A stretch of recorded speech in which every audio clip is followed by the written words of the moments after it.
So, raising money in current environment. So, what tips do you have? I mean, is there anything special that people need to do to make their pitch stand out and get some funding? Yeah, I think the biggest thing is to realize it's going to take a little bit of time in most cases. I think like where the gentleman that I was working with raised in 14 days is kind of unheard of. But what I would like to point out with that case was he had the right idea.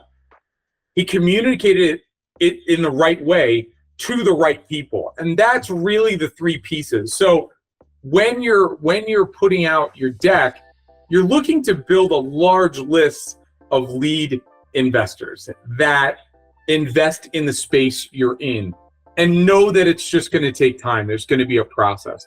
But in addition to that, make sure that you're prepared with everything that you need. So your pitch deck is done, make sure your financials are done, make sure all the pieces that you need are ready to go. So when you do have somebody that's interested in investing, you jump into that meeting with them, you finish it off, and hopefully move it towards some sort of term sheet. So I think that, and you know, there's a lot of great people out there that advise on the investing. I could recommend a couple of them. One of them is Michael Ho. If anybody wants to follow him, he's fantastic. But really, it's about putting together that strategy to get to those investors and making sure you have everything aligned.